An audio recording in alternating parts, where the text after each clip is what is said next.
Hi ladies and gentlemen, this is Mrs. Pullen for Lesson 1.04 in Algebra 2 Review of Algebra 1 Factoring. In this video, I'm going to go over how to factor trinomials where the leading coefficient is equal to 1. So the first thing you need to do once you recognize you have a trinomial is make sure that it's in standard form. This means that the terms are ordered from the highest exponent to the lowest exponent. You want to make sure that there's no common factors with your trinomial. So if you look at each of these examples shown on the paper, none of them have a common factor. You then are going to identify the leading coefficient. So the leading coefficient is the number that's attached to the first term, the m squared term or the x squared term, and in all these examples the leading coefficient is 1. When the leading coefficient is 1, you can use a technique called sum product. So what that means is you're going to look for two numbers that multiply out to the last term and sum to the middle term.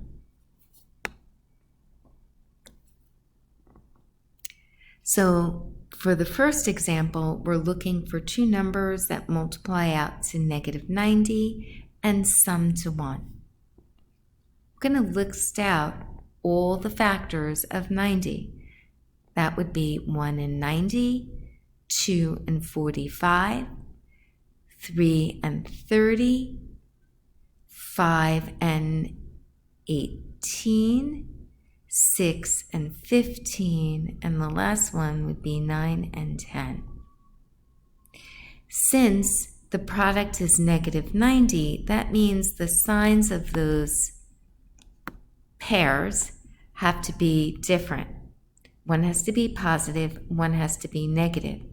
Since the sum is a positive one, that means the larger factor has to be positive and the smallest one has to be negative.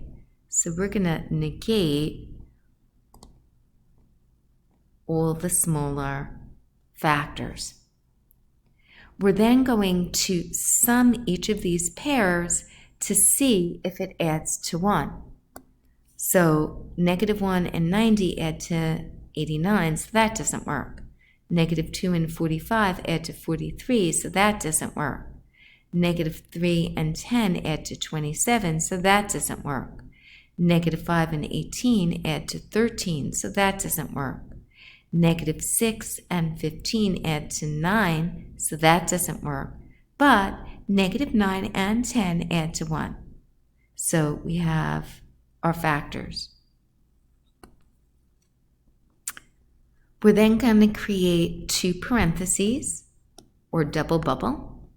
And we want to factor m squared. Well, m squared could be written as m and m, and we already came up with the value for the second term in each of these parentheses, so -9 and +10.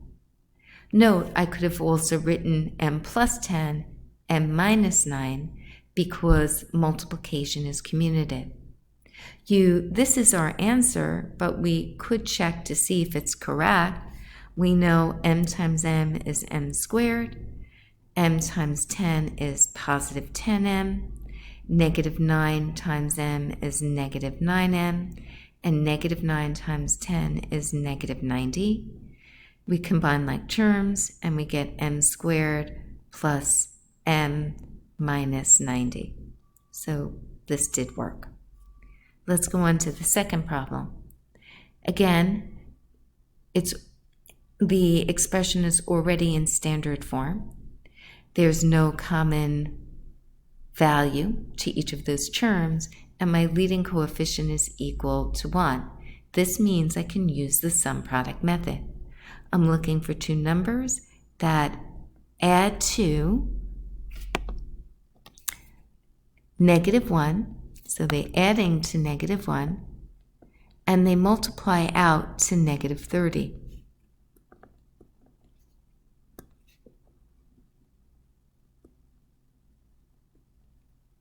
And so I'm going to create a list of those values. So 30 could be 1 and 30, 2 and 15, 3 and 10, 5 and 6. Since the product is negative, that means the signs are going to be different. And I also notice that I'm summing to a negative 1. That means since it's a negative sum, the larger value is the one that's negative this time. So negative 30, negative 15, negative 10, and negative 6.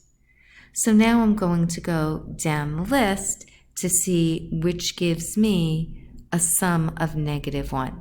So 1 and negative 30 is negative 29, so that doesn't work. 2 and negative 15 gives me a sum of negative 13, so that doesn't work. 3 and negative 10 gives me a sum of negative 7, so that doesn't work. But we know that 5 plus a negative 6 adds to negative 1, so those are my factors.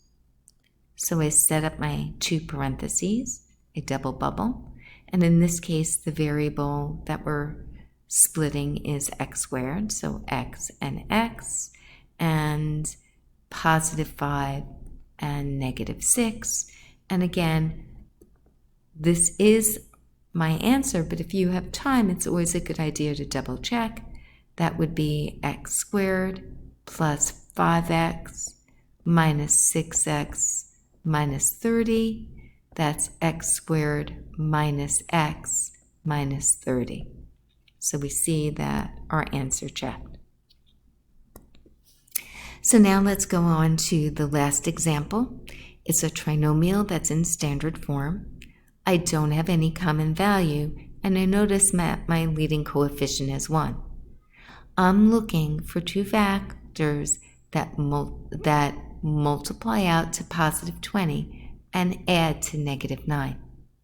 So let's just set that up. So 20 and negative 9. And I'm going to set up a list of those values.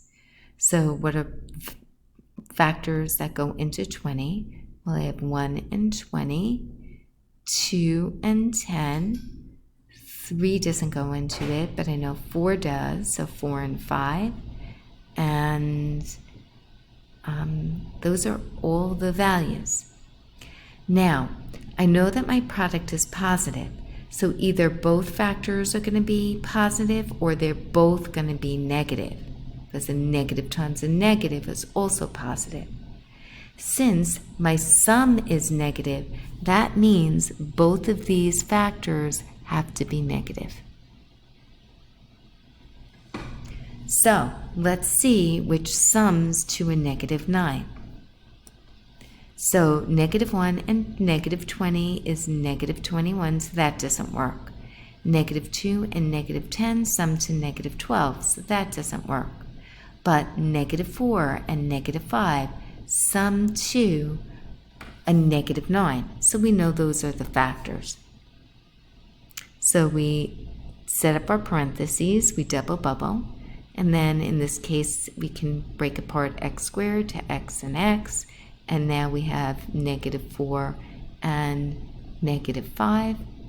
And as I mentioned before, it's always a good idea to double check with time if you have time.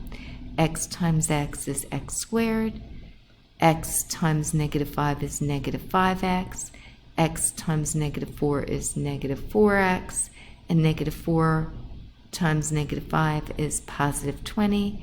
This gives me x squared minus 9x plus 20, and so we know that it worked. Have a great day, ladies and gentlemen.